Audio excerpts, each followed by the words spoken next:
आज हम अध्ययन करेंगे भारत में समाजवाद का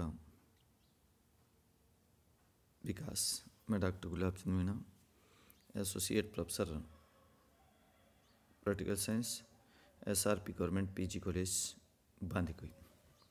आज देखेंगे भारत में BA पार्ट फर्स्ट का जो पेपर फर्स्ट है, भारत में समाजवाद का विकास, उसके जो प्रजातांत्रिक समाजवाद के जो मूल सिद्धांत है उनकी हम चर्चा करेंगे। भारत में समाजवाद का प्रारंभ ब्रिटिश साम्राज्यवाद के विरुद्ध किए जाने वाले राष्ट्रीय संघर्ष में ही हो गया था। सर्वप्रथम सन 1929 के लाहौर अधिवेशन में भारतीय राष्ट्रीय कांग्रेस की कार्य समिति ने घोषित किया था। राय में भारतीय जनता की भयंकर दरिद्रता विदेशियों द्वारा किए गए शोषण के कारण ही नहीं, वरन समाज की आर्थिक व्यवस्था के कारण भी है,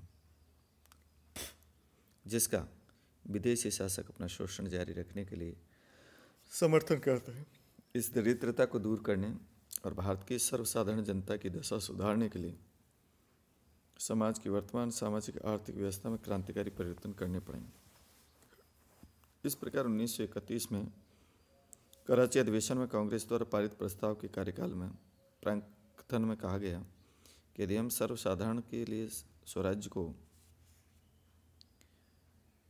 वास्तविक स्वराज्य बनाना चाहते हैं तो इसका अर्थ केवल देश की राजनीतिक स्वतंत्रता ही नहीं, सर्वसाधारण की आर्थिक स्वतंत्रता है।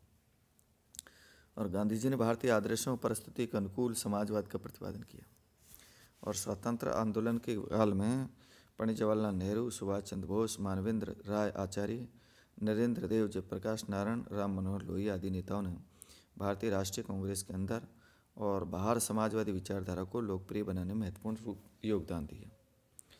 स्वतंत्रता प्राप्ति से लेकर अब तक केंद्र के शासक दल और विपक्षी सभी के द्वारा अपने आप को लोकतांत्रिक समाजवाद का पक्षधर घोषित किया गया। व्यवहार में अब तक इस दिशा में जो कुछ किया गया वह निश्चित रूप से अपर्याप्त है। Main features of democratic socialism, प्रजातांत्रिक समाजवाद के मूल सिद्धांत क्या है उनकी हम चर्चा करेंगे। ब्रिटिश, अमेरिकन और भारतीय समाजवादियों द्वारा अपनी विचारधारा का जिस रूप में प्रतिपादन किया गया उसके आधार पर प्रजातांत्रिक समाजवाद के कुछ सामान्य लक्षण बताए गए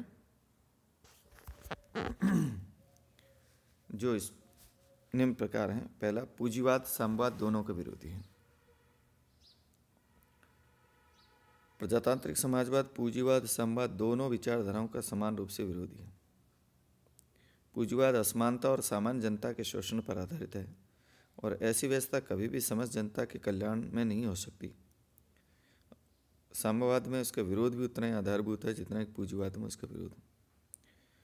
प्रजातांत्रिक समाजवाद साम्यवाद का विरोध इसलिए करता है कि साम्यवाद धर्म और नैतिकता के विरोध पर टिका हुआ है। वर्ग संघर्ष और हिंसक क्रांति की धारणा विश्वास करता है और इसके अंतर्गत अधिनायकवाद, सर्वहारा वर्ग के अधिनायकवाद को अपनाया गया। और प्रजातांत्रिक समाजवाद के अनुसार वो ऐसे विचार हैं जो कभी भी मानव जीवन के लिए श्रेष्ठकर नहीं हो सकते।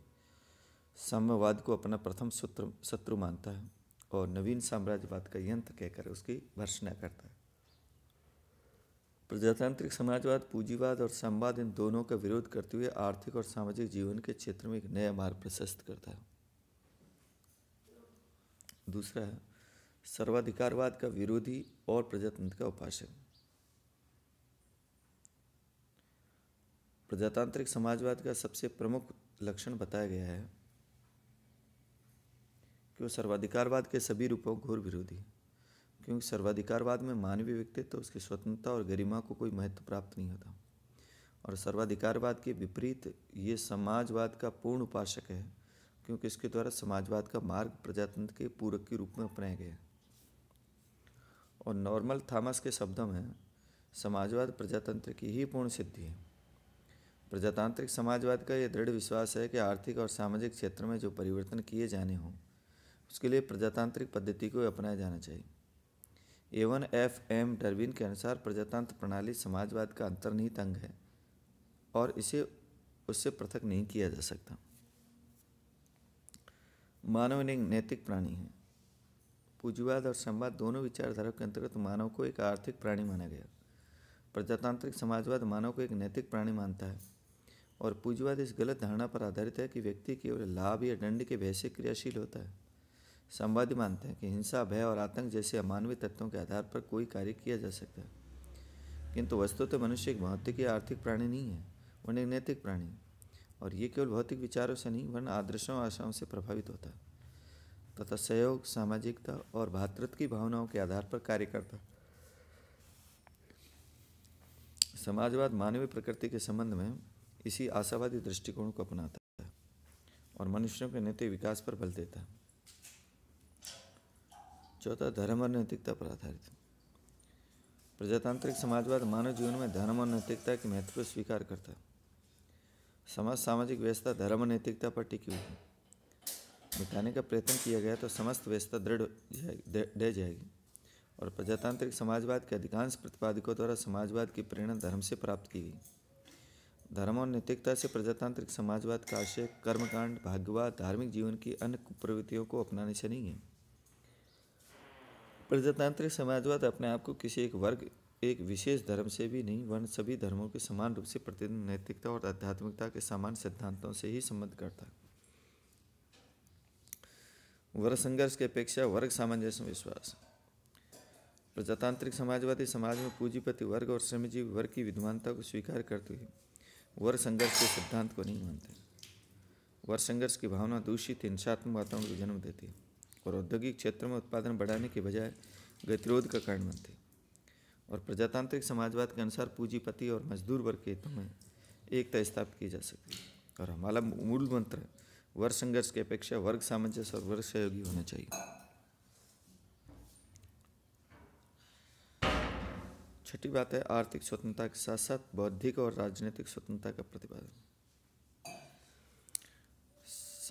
साम्यवादी विचारधारा आर्थिक स्वतंत्रता को ही व्यक्तियों के लिए आवश्यक मानती है। उनके अनुसार काम का अधिकार, उचित पारिश्रमिक अवकाश का अधिकार ही व्यक्तियों के लिए सब कुछ है। पूंजीपति व्यवस्था के अंतर्गत नागरिक और राजनीतिक स्वतंत्रता पर बल दिया जाता है, लेकिन आर्थिक स्वतंत्रता के महत्व को स्वीकार नहीं किया जा सकता। और प्रजातांत्रिक समाजवादी विचारधारा एक और तो व्यक्ति के लिए विचार, भाषण, संगठन, सम्मेलन आदि की नागरिक और राजनीतिक स्वतंत्रता आवश्यक मानते हैं। उसके अनुसार राजनीतिक और नागरिक स्वतंत्रता के मूल्य पर आर्थिक स्वतंत्रता नहीं और राजनीतिक नागरिक स्वतंत्रता के साथ साथ आर्थिक स्वतंत्रता प्राप्त होनी चाहिए। सातवीं बात की अर्थव्यवस्था पर प्रजातांत्रिक नियंत्रण का समर्थन। पूंजीवादी प्रजातंत्र के अंतर्गत सामान्य जनता को राजनीतिक प्रश्नों के संबंध में निर्णय की शक्ति तो प्राप्त होती है, लेकिन सामान्य जनता के द्वारा आर्थिक क्षेत्रों को प्रभावित नहीं किया जा सकता। और साम्यवादी व्यवस्था में अर्थव्यवस्था पर साम्यवादी दल की उच्चाधिकार समिति जैसी संस्था का नियंत्रण होता है और सामान्य जनता के प्रति उत्तरदायी नहीं होते। और प्रजातांत्रिक समाजवाद इन दोनों ही व्यवस्थाओं को दोषपूर्ण मानता है। धारणा है कि अर्थव्यवस्था पर प्रजातांत्रिक नियंत्रण होना चाहिए, अर्थात सामान्य जनता द्वारा प्रत्यक्ष रूप से निर्वाचित सांसद द्वारा अर्थव्यवस्था पर नियंत्रण रखा जाना चाहिए। और ब्रिटिश समाजवादी R.H. क्रॉसवेन के शब्दों में समाजवाद के द्वारा समस्त सत्ता को चुनौती दी जानी चाहिए, चाहे वह किसी की हाथों में निहित हो, ये उत्तरदायी अर्ध उत्तरदायी हो। नगरपालिका की व्यापारिक एजेंसियां नगरपालिका परिषद के प्रति उत्तरदायी होती है, उसी प्रकार से प्रत्येक राष्ट्रीयकृत उद्योग पूर्ण रूप से संसद के प्रति उत्तरदायी होना चाहिए। 1950 के बाद के वर्षों में तो समाजवादियों के द्वारा इस तथ्य पर सर्वाधिक बल दिया गया। राष्ट्रीयकरण के स्थान पर सामाजिकरण पर बल। प्रजातांत्रिक समाजवाद के द्वारा 1930 और 35 के वर्षों में राष्ट्रीयकरण पर अधिक बल दिया गया, किंतु शीघ्र ही अनुभव किया गया कि राष्ट्रीयकरण आर्थिक क्षेत्र की समस्याओं का हल नहीं है और राष्ट्रीयकरण के स्थान पर समाजीकरण सोशलिज्म पर बल दिया। और राष्ट्रीयकरण का तात्पर्य उद्योगों पर सार्वजनिक स्वामित्व है, लेकिन समाजीकरण का तात्पर्य यह है कि उद्योग चाहे सार्वजनिक क्षेत्रों और निजी क्षेत्रों उन पर नियंत्रण की व्यवस्था राज्य के निर्देशानुसार होनी चाहिए। उनका संचालन लाभ प्राप्ति के लिए वरन सामाजिक हित की दृष्टि से किया जाना चाहिए। सामाजिकरण इस धारणा पर आधारित है कि उद्योग के स्वामित्व से अधिक महत्वपूर्ण प्रश्न उद्योग के संचालन के उद्देश्य का है। अतः स्वामित्व चाहे किन्हीं हाथों में हो, संचालन सामाजिक हित की दृष्टि से किया जाना चाहिए। अपने एक प्रसिद्ध भाषण में कहा कि समाजवाद का अर्थ राष्ट्रीयकरण ही नहीं है। नौवीं जो लास्ट चीज थी, निजी संपत्ति को संपन्न समाप्त करने के स्थान पर उसे सीमित करने का समर्थन किया। पूंजीवाद निजी संपत्ति की पूर्ण स्वतंत्रता, साम्यवाद निजी संपत्ति के उन्मूलन पर आधारित है, किंतु डेमोक्रेटिक सोशलिज्म में प्रजातांत्रिक जो समाजवाद है वो निजी संपत्ति को प्राप्त करने के स्थान पर उसे सीमित करने का ही समर्थक है। और प्रजातांत्रिक समाजवाद के अनुसार जो संपत्ति शोषण को जन्म देती है उसे समाप्त कर दिया जाना चाहिए। बड़े बड़े उद्योग धंधों पर अंतिम नियंत्रण राज्य का होना चाहिए, निजी पूंजीपतियों का नहीं, क्योंकि पूंजीपति इन उद्योग धंधों के आधार पर सामान्य जनता को अपना दास बना सकते हैं। जो निजी संपत्ति समाज के लिए उपयोगी भूमिका अदा करती है उसे बनाए रखा जाना चाहिए, अर्थात निजी घर, जीवनोपयोगी निजी चीज़ें, कृषि, हस्तशिल्प, खुदरा व्यापार, मध्यम श्रेणी के उद्योगों को निजी क्षेत्र में बनाए रखा जा सकता है। और प्रजातांत्रिक समाजवाद निजी संपत्ति को पूर्णतः समाप्त करने की बात नहीं करता, अवश्य ध्यान करता है कि निजी संपत्ति स्वयं राज्य को अपना दास न बना सके। और अंतिम जो बात थी लोक कल्याण का राज्य की स्थापना पर बल। प्रजातांत्रिक जो समाजवाद राज्य को एक बुराई या शोषण का एक यंत्र न मानकर उसे सामाजिक सद्गुणों का विकास करने वाली संस्था मानता है और इस बात का प्रतिपादन करता है कि राज्य का कार्यक्षेत्र अधिकाधिक व्यापक होना चाहिए। और सभी समाजवादी इस बात को स्वीकार करते हैं कि समाज की सामूहिक शक्ति की शिक्षा, स्वास्थ्य, चिकित्सा, मनोरंजन, श्रेष्ठ सांस्कृतिक जीवन की सुविधाएँ जुटा सकती है। राज्य के द्वारा अस्पतालों, शोध केंद्रों, पार्कों, सार्वजनिक मार्गों की अधिकाधिक व्यवस्था की जानी चाहिए और निस्संदेह रूप से राज्य के द्वारा मानव कल्याण की एक इकाई के रूप में अधिकाधिक संभव कार्य किए जाने चाहिए। आज समाजवादी विचारधारा से प्रभावित होकर ही पश्चिमी देशों के द्वारा यद्भाव्यम के मार्ग को छोड़कर लोक कल्याण के मार्ग को अपना लिया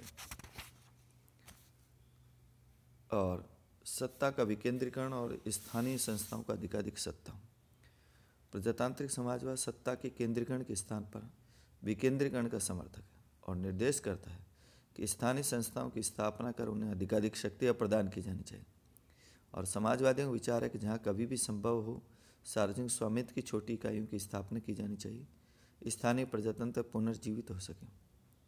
नगर पालिका के द्वारा किराए के मकानों, लॉन्ड्री और टैक्सियों की व्यवस्था की जानी चाहिए।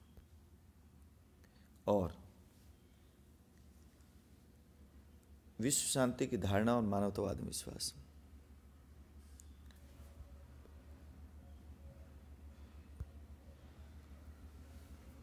प्रजातांत्रिक समाजवाद किसी एक राज्य की विचारधारा नहीं है, वरन समस्त मानवता की विचारधारा है। उसके अंतर इस बात पर बल दिया गया यदि हम विकास चाहते हैं तो हमारे द्वारा विश्व बंधुत्व और विश्व शांति के मार्ग को अपनाया जाना चाहिए। और साम्यवाद विश्व के सभी राज्यों में साम्यवाद का प्रचार आवश्यक मानता है। इस दृष्टि से युद्ध की अवश्यम भावना के सिद्धांत का प्रतिपादन करता है। किंतु प्रजातांत्रिक समाजवाद का विचार है कि विश्व के विभिन्न राज्यों में अलग अलग प्रकार की व्यवस्था हो सकती है और विभिन्न राज्यों में परिस्थितियों के भेद के कारण उन्हें वांछनीय भी कहा जा सकता है। और हमारा उद्देश्य इन विरोधी व्यवस्थाओं के बीच संघर्ष नहीं वरन सामंजस्य होना चाहिए। और था प्रजातांत्रिक समाजवाद के साधन। धीरे धीरे हिंसा का विरोध और सने सने विकास की प्रजातांत्रिक पद्धति में विश्वास हुआ और प्रजातांत्रिक समाजवाद, जैसा कि इसके नाम से स्पष्ट है, सने सने विकास की जो प्रजातांत्रिक पद्धति में विश्वास करता है, साम्यवादियों से उनका सर्वाधिक तीव्र मतभेद साधनों के प्रश्न पर है। उनका विचार है कि पूंजीवादी बिना संघर्ष के अपनी शक्ति का परित्याग करने को तत्पर नहीं होंगे और पूंजीवाद के स्थान पर समाजवाद की स्थापना के लिए हिंसात्मक क्रांति आवश्यक है। अब देखेंगे प्रजातांत्रिक समाजवाद की जो गुण हैं, प्रजातांत्रिक समाजवाद के बहुत सारे गुण हैं जो आज विश्व की सर्वाधिक लोकप्रिय विचारधारा बन गई है। पूंजीवाद साम्यवाद जीवन की दो परस्पर नितांत विरोधी विचारधारा है और दोनों के अंतर्गत चरमतावादी दर्शन को ग्रहण किया है। और निसंदेह रूप से प्रजातांत्रिक समाजवाद में पूंजीवाद और साम्यवाद इन दोनों की व्यवस्थाओं के गुणों को ग्रहण करने का प्रयास किया है। प्रजातांत्रिक समाजवाद डेमोक्रेटिक जो सोशलिस्ट हैं उनके गुण बहुत सारे बताए गए हैं। पहला, व्यक्ति और समाज दोनों के हितों को यथोचित रूप में दृष्टि में रखता है और एक मूल्य पर दूसरों के हितों की रक्षा के लिए नहीं, दोनों के हितों के बीच सामंजस्य स्थापित करने या सेतु के रूप में काम करने के लिए प्रयत्नशील है। दूसरी बात है पूंजीवाद साम्यवाद दोनों के ही दोषों से परिचित और अपने आप को दूर करने के लिए प्रयत्नशील है। और पूंजीवाद के दोष शोषण, असमानता, अत्याचार से मुक्ति दिलाता है, और साम्यवाद के जो दोष है निरंकुशता, मानवीय स्वतंत्रता पर अत्यधिक प्रतिबंध, ये सभी से भी अपने आप को दूर रखता है। तीसरी बात कही, पूंजीवादी व्यवस्था में व्यक्ति के लिए नागरिक और राजनीतिक स्वतंत्रता की जो व्यवस्था की गई है, उन व्यक्तियों के लिए आर्थिक स्वतंत्रता की व्यवस्था नहीं की जाती। साम्यवादी व्यवस्था व्यक्तियों की केवल आर्थिक स्वतंत्रता प्रदान करते हैं, लेकिन प्रजातांत्रिक समाजवाद व्यक्तियों के व्यक्तित्व के पूर्ण विकास में विश्वास करता है। अधिक से अधिक संभव सीमा तक व्यक्तियों को नागरिक, राजनीतिक, आर्थिक स्वतंत्रता प्रदान करता है। निजी संपत्ति के संबंध में प्रजातांत्रिक समाजवाद का दृष्टिकोण बहुत अधिक यथार्थवादी है, और वह निजी संपत्ति की समाप्ति नहीं चाहता, सामाजिक हित में केवल सीमित करने के पक्ष में। प्रजातांत्रिक समाजवाद के अन्य रूपों की तुलना में श्रेष्ठ है, क्योंकि समाजवाद के अन्य रूपों में सामान्यतः धर्म और नैतिकता के महत्व को अस्वीकार किया गया, उनका विरोध किया गया। और प्रजातांत्रिक समाजवाद केंद्रीय सत्ता के दोषों से परिचित है। उसको तो इस बात पर बल दिया गया कि आर्थिक और राजनीतिक सत्ता के विकेंद्रीकरण का मार्ग अपनाया जाना चाहिए। और यथार्थवादी होने के नाते प्रजातांत्रिक समाजवाद